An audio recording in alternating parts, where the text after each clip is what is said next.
to go over here. Go down the middle. Take all that down each other side. Welcome to the glorious city of Boston, Massachusetts, everybody. Let me show you various historical buildings that we use for steakhouses instead. Down there on your right is something called the Chart House, a small brick building next to the big brick building on your hard right. That will be a steakhouse today, but 250 years ago, that was John Hancock's counting house. The big signer of the Declaration of Independence. He was a big-time smuggler, a big-time shipper, and that was where he worked off of, the old Long Wharf. Now there are layers upon layers of city development here. Really why a lot of Americans like coming to this city. Up ahead, it's kind of an easy thing to understand with all that. Above us used to be a highway, elevated highway. 1950s, progress meant you jammed the highway down the middle of your city. And then we said, let's bury it instead. It's underneath us now. But we still have the leftovers from that time period. Look at the corner of this building up here. You'll see uneven bricks on that corner all the way down, because all they did was they boom, boom, boom, boom, broke it down all the way. It's not going to be even cuts. That's why I have you looking at the corner. As we scoot along, going from the Long Wharf all along this waterfront. Currently, the Port of Boston is located in the Seaport District. That's where we built a new container port in the 1950s. But from 1630 till the 1950s, this was the old Port of Boston. To your left would be the North End neighborhood. Would be the North End neighborhood. This is the oldest inhabited neighborhood within the city of Boston itself. 1632 present. Because of this active port on your right, it is going to be very much of an immigrant dumping ground. Because you don't have to speak English to be able to unload and load up a ship. So that's why you're going to have waves upon waves of people coming through here. Who tripped the light? This one never turns. What is up? That's why you'll see things like Commercial Wharf and everything else. Now the first immigrant wave in will be the French Huguenots after the English set up shop. We know this because their favorite son is our favorite son, Paul Revere. If you anglicize Paul Revere, it turns into Paul Revere. At our stop number 2, if you took a left up Fleet or left onto Moon, you would see an old wooden house. It's actually the oldest wooden house still standing in Boston for a wood frame, 1682 present. That is the Revere House. Now he buys it in 1760. They don't build it, but they will successfully fill that with people, which is why he's going to be chosen to be a midnight courier for the Sons of Liberty, also for the Committees of Correspondence. Boston is an occupied city by the British military from 1768. All of these people. From 1768 till 1776. And that will be why they'll be occupied, is because of all the troubles that have been going on here with taxes and the like. I'm going to keep on pointing ahead because I'm going to keep on going ahead.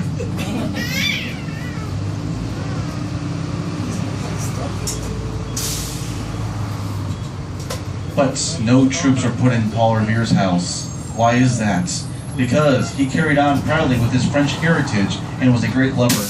He had 16 legitimate children with his 2 wives. Hello, welcome aboard. Hop on and enjoy yourselves. Hello. Thank you. Hello. So this is stop number 2. They call out for stop number 2, that would be accurate. Stop number 2, ma'am.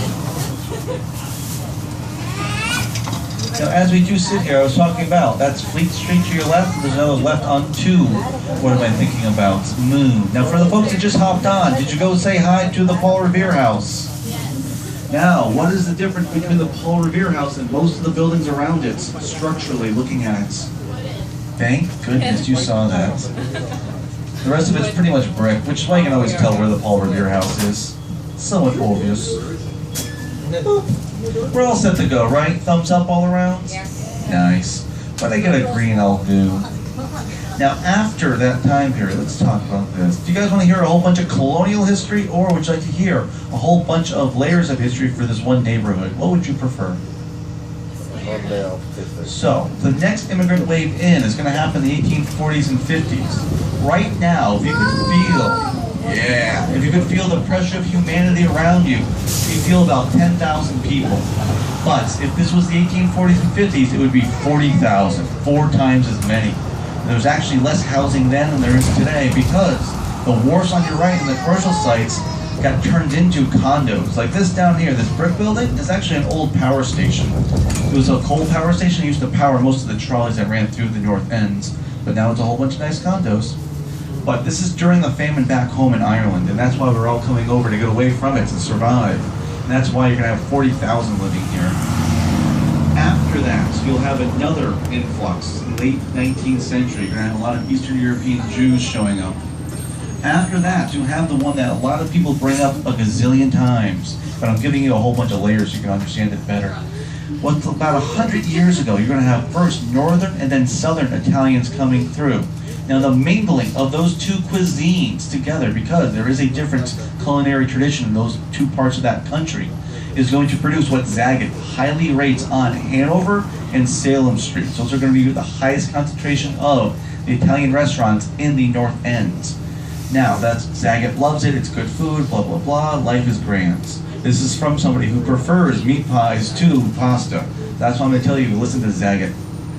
Otherwise, the most recent immigrant wave in, which you will care the most about, in my estimation, is going to be young urban professionals, yuppies, or rich people. Now, rich people called cops. This neighborhood has never seen such a low level of street crime in its entirety. It is spectacular for that. Your purse will not get snatched after you have a great meal and then go and check out some of the colonial sites. That's why tourists will love it. Let's look at some stuff to the left. Everybody get excited. This is called Greenough Lane. Your GPS would send you down this. This is a legitimate street in the city of Boston. People's front doors have addresses on that street. That is because of there's an old colonial law stating that if it's wide enough for a pregnant cow to go down, it's a street in the city of Boston. We actually had cases of pregnant cows getting stuck between houses. Now, as we come farther, this is what you want for your pictures. Gentleman behind you, have you roll up the window for that? Look at that. That is the Old North Church. That is where 2 beacons are hung on April the 18th, 1775. So that's the Paul Revere, William Dawes, and the 48 other Midnight Riders could see it and ride off to Lexington and Concord. Now let's put this all into context for everybody. There are 4 big historical events that happened within the city limits of Boston leading up to the American Revolution. This is why a lot of Americans come here. First would be on March the 5th, 1770, the Boston Massacre. Because of the anger from that, we will have the Boston Tea Party of December 1773. Because of the British response to that, we have the Paul Revere Midnight Ride, warning people that the British regulars are out coming for Sam Adams, John Hancock, the organizers of the Tea Party. And then, you see that obelisk off on the right? The Egyptians did not settle Charlestown. That is going to be where the battle for Bunker Hill takes place. That is the Bunker Hill Monuments. That is going to happen on June 17th, 1775, 2 months after the Paul Revere ride. So we're slowing down here, but I don't know who's coming down. Well, there's somebody at least. That's good. So you're going to have these 4 big events happen within the 48 square miles, roughly, that is the city of Boston. It'll claim 70 square miles, but you can't really claim the ocean because they don't live on the ocean. But that's going to claim water. I think land's always the best way to figure out the square meters, or not meters, but square miles that you have. Now I'm going to come up to our stop number 3 at this little bus into. If you want to explore the North End, my suggestion would be to go into it via Hull Street. All you do is go on that, you will see a little brick pathway in the sidewalk that's called the Freedom Trail. I'll talk more about that in a moment. Do you see anybody looking like they want to hop on? Anybody want to hop off for stop 3? Thumbs up otherwise? Let's get out of here. Now the brick pathway is very helpful. It was put in the 1960s to help tourists get less lost. To the left, you see that? Easy to follow. Although the question you should be asking, once a person from Utah asks the most obvious, brilliant question, if it's a brick pathway and you have brick sidewalks, how do you not get lost? We put granite strips on the outside of it. If you're on the right side of the bus, when I come up this way, look at the sidewalk, you'll see granite strips on it. If you're on the left side, there's actually a little traffic island up here where the Freedom Trail goes over. You'll see it again. It's very easy to be able to tell. Now, the two endpoints for the Freedom Trail will be the Bunker Hill Monument and the Boston Common. And intertwining those sites, I'm a little bit thirsty. Let's have a drink. That's better. Yeah. Between those intervening sites would be the Freedom Trail. Look, everybody. Isn't that crazy? You can still find where it's going. Now, when I cross on over, the Bunker Hill Monument is better than the Washington Monument for two reasons. One, it is older. It actually inspires the Washington Monument. And two, there's no cheating allowed. If you got to the top of the Bunker Hill Monument, it is because you climbed up 294 steps to get up there. There's no elevator.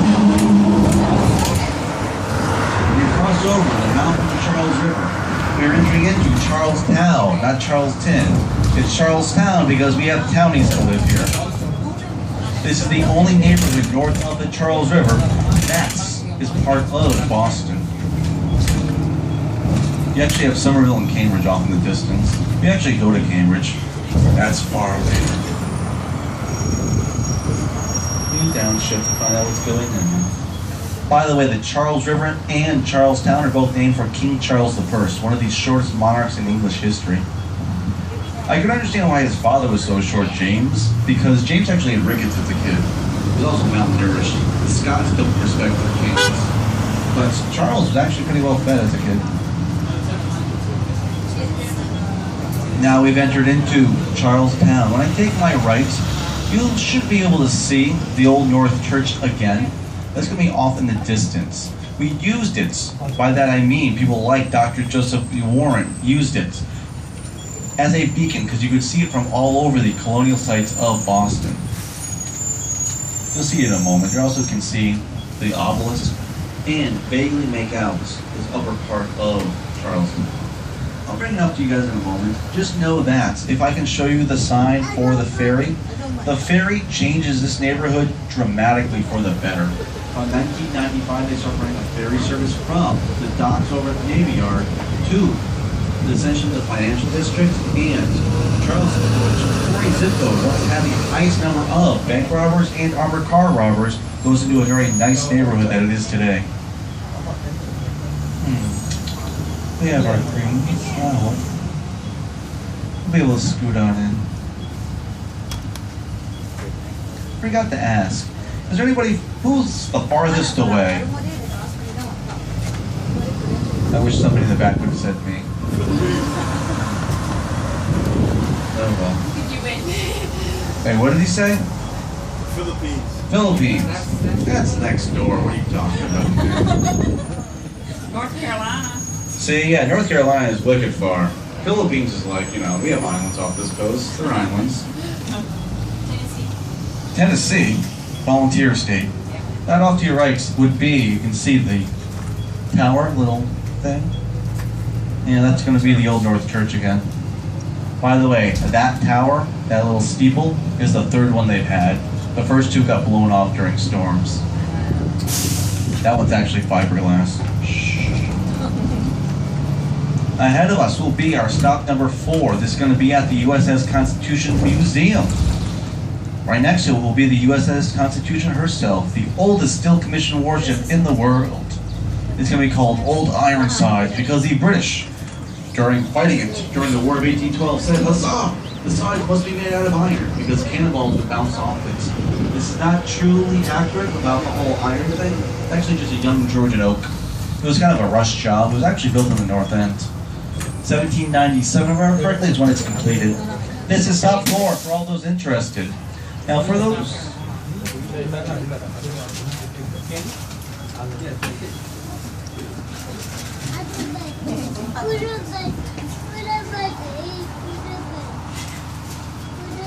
Hello. What's up?